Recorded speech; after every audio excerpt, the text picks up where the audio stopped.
Fala, meus amigos, sejam todos muito bem-vindos ao nosso 195º dia de devocional. E hoje eu quero ler com vocês o texto de Apocalipse 3, versículos 19 e 20. Está escrito assim: Eu repreendo e disciplino aqueles que amo. Portanto, seja diligente e arrependa-se. Eis que estou à porta e bato. Se alguém ouvir a minha voz e abrir a porta, entrarei e cearei com ele, e ele comigo. Se alguém ouvir a minha voz e abrir a porta, entrarei e cearei com ele, e ele comigo. Amém? Aqui, esse texto fala sobre a carta que foi enviada para a igreja de Laodiceia. E essa igreja, eu tenho que ponderar muito o que eu falo às vezes, porque às vezes parece que é muito pesado, mas a igreja de Laodiceia era uma igreja morna, era uma igreja nem. Era uma igreja que não estava nem quente nem frio. Era uma igreja que,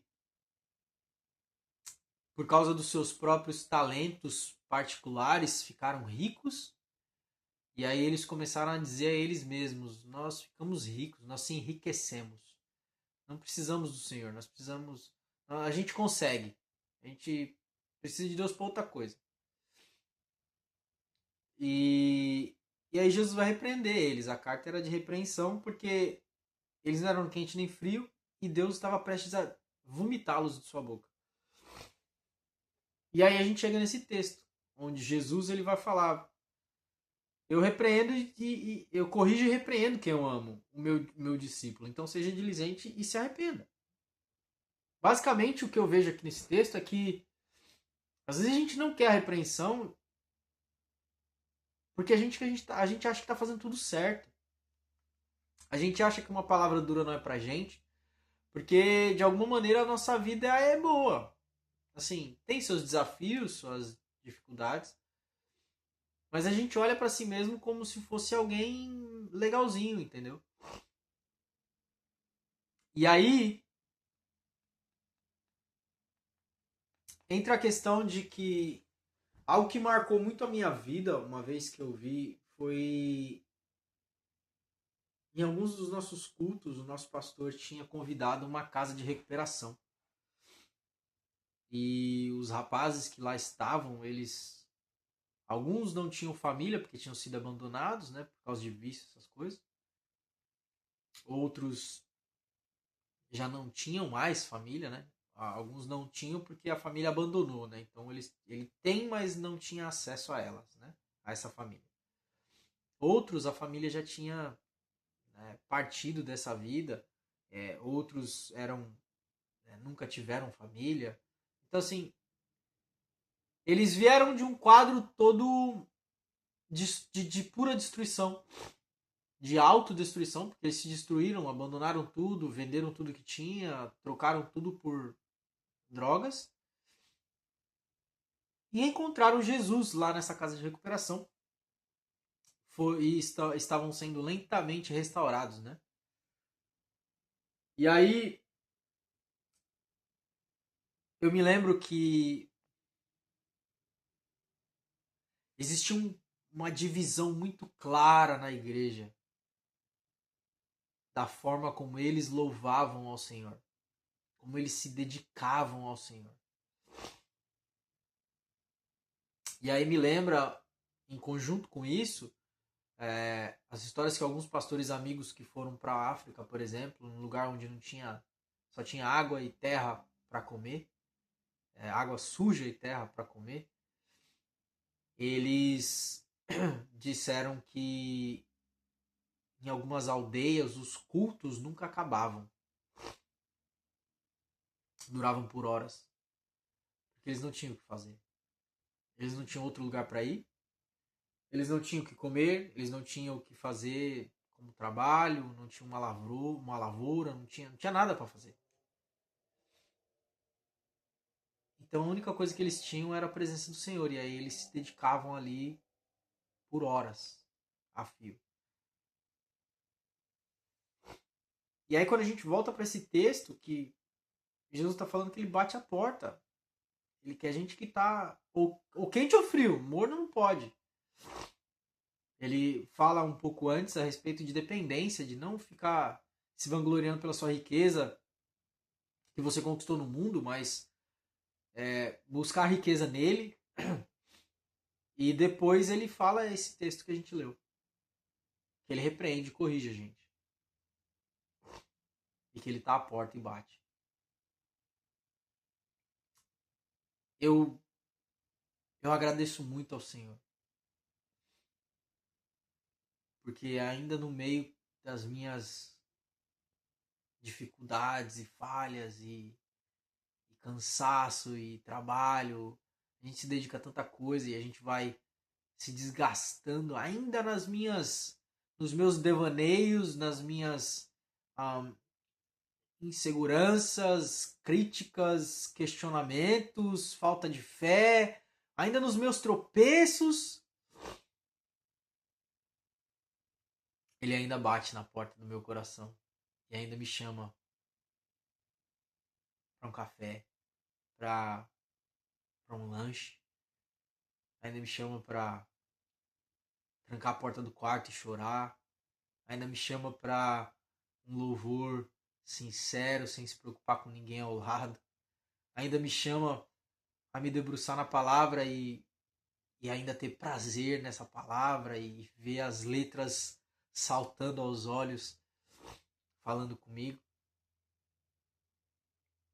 Ele ainda bate na porta. E ele ainda é fiel quando ele diz que se alguém ouvir a sua voz e abrir, ele vai entrar.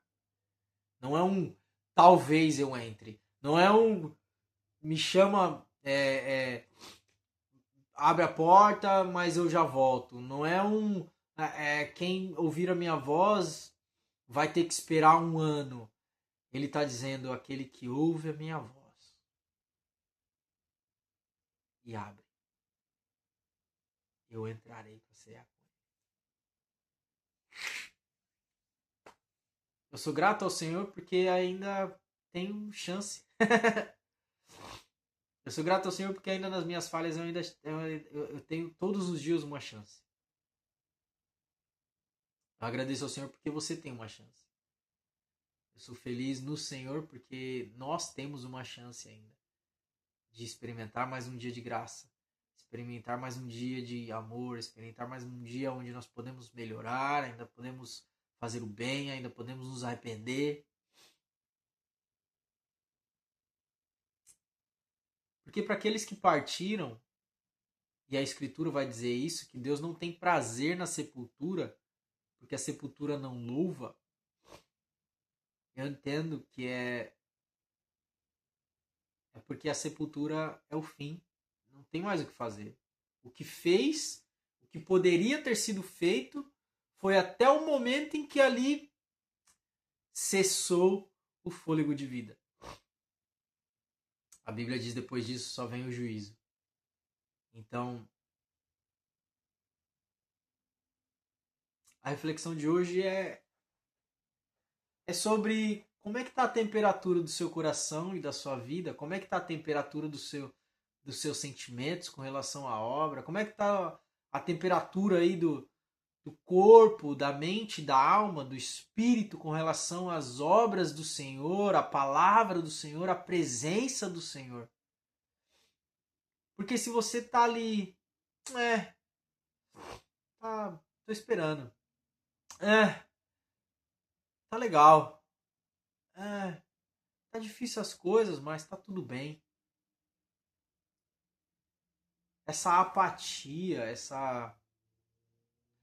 sentimento de deixa a vida me levar, esse sentimento de amanhã a gente vê, esse sentimento de o louvor foi legalzinho hoje, esse sentimento de nossa, a palavra foi legal hoje, esse sentimento de nossa, o pregador hoje falou um negócio esquisito ali, eu não gostei. Nossa, onde você sabe a escalação dos times da Copa do Mundo, mas não sabe o que está escrito em vários textos da palavra, que são textos que são comumente mais conhecidos.